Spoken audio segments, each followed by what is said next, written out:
kesediaan koalisi untuk terus menjaring dan mendengarkan harapan serta aspirasi rakyat. Jadikan satu nafas, sukseskan pemerintahan Presiden Jokowi, dengar. Ulangi, saya ngomong apa tadi?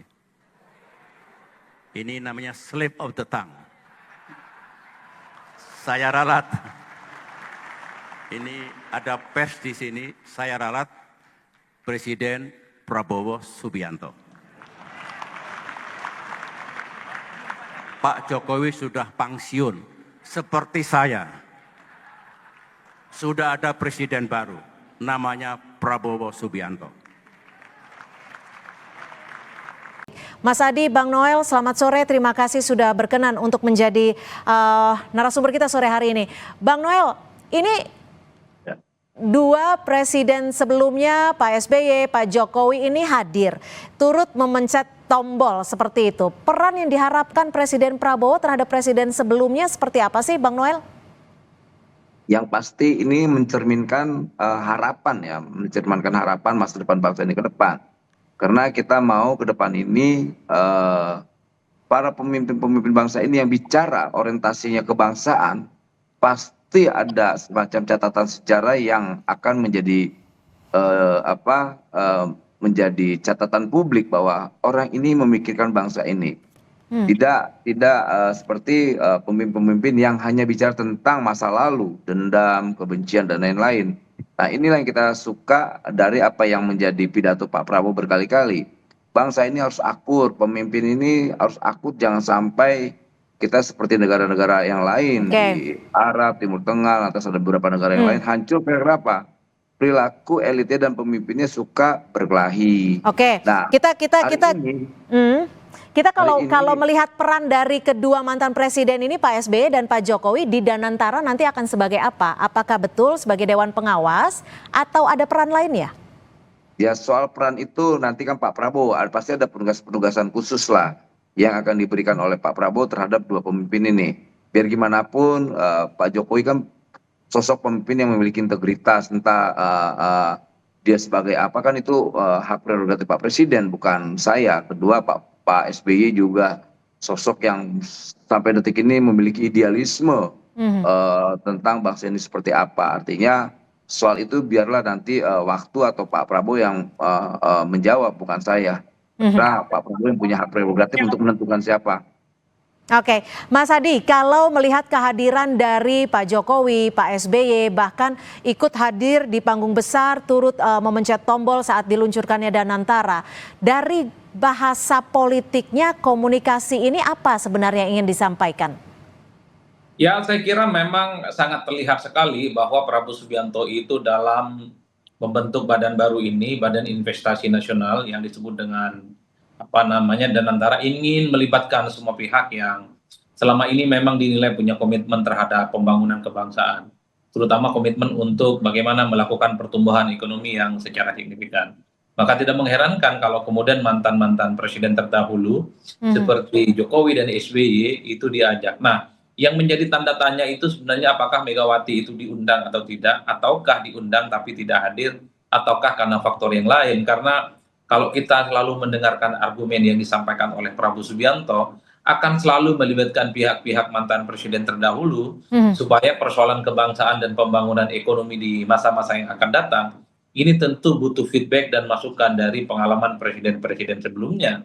Bahkan tidak berhenti di situ, mantan wakil presiden seperti Pak Yusuf Kala dan Budiono juga akan diajak dalam konteks bagaimana ini sebagai satu komitmen bahwa persoalan pembangunan ekonomi dengan target pertumbuhan 7-8% ini tentu harus dilaksanakan secara kolektif dan kolegial. Betul Prabowo Subianto sebagai presiden, tapi dalam banyak hal sumbangsi dan pikiran-pikiran penting dari mantan presiden, dari mantan wakil presiden juga sepertinya dibutuhkan dalam konteks bagaimana menjadikan badan investasi yang baru ini seperti Temasek yang ada di Singapura, bukan seperti lembaga-lembaga lain yang kemudian misalnya gagal seperti 1MDB yang ada di Malaysia. Makanya dalam pidatonya Prabowo Subianto mengatakan ini adalah lembaga baru dan tentu masih banyak yang mempertanyakan, tapi yakinlah bahwa ke depan ini akan upaya ada maksimal bahwa persoalan pertumbuhan ekonomi akan dicapai.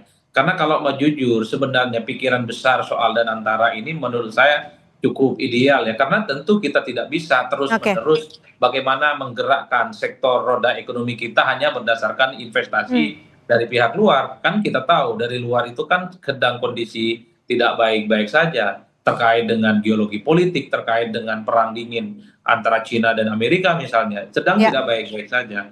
Maka satu-satunya cara adalah mengakumulasi begitu banyak BUMN, 7 BUMN sebagai upaya untuk melakukan stimulus di bidang energi, di bidang pertambangan, di bidang pertanian, termasuk juga soal energi terbarukan. Oke. Niatnya bagus, makanya Prabowo itu perlu sepertinya mengajak berbagai pihak sebagai bagian penting bagaimana dan antara ini ya efektif, dan yang paling penting adalah menciptakan bagaimana stimulus ekonomi yang Oke. semakin Ubur-ubur ikan lele, Presiden ke-6, ke-7, ke-8 kompak le. Ikan sarden, ikan lele. Ada lagi satu presiden yang nggak diajak le. Ikan cuek, ikan lele. Yang satu lagi ngambek le. Ngambek nih. Kalau sakit hati Bu jangan diborong. Kalau borong itu belanjaan. Ini sakit hati tapi diborong semua. Tapi ini ada hal unik biar tahu kalian. Satu-satunya presiden yang memusuhi semua mantan presiden yang lainnya cuma Megawati. Pemecah rekor. Bisa masuk itu Guinness Book of Record. Semua dimusuhi. Gus Dur dimusuhi, SBY dimusuhi, Jokowi dimusuhi. Sekarang udah mulai dia Prabowo pun juga dimusuhi. Coba lihat dulu orang ini tiga, makin lama makin kompak. Ini mereka adalah negarawan sejati, ya. Mereka adalah pemimpin sejati. Seperti ini, ya. Ternyata Indonesia tidak kekurangan pemimpin yang luar biasa. Kalau masih ada pemimpin yang suka ngambek, campakkan ke laut. Kadernya gimana pun campakkan juga. Partainya gimana pun tenggelamkan. Repot kali, ya. Mau asik di asik dibujuk-bujuk, dirayu-rayu, kayak anak-anak, ya. Merasa masih kuat padahal sudah sekarat. Aduh, ibu. Jadi di video ini sudah mengklarifikasi, ya, arah hati Bapak Prabowo ke mana? Ke kanan bukan ke kiri. Itu dia, ya. Jadi mengkonfirmasi bahwasanya Bapak Prabowo tidak akan pernah tergoda dengan nasi goreng. Dan Bapak Prabowo tidak akan pernah tergoda dengan minyak urut.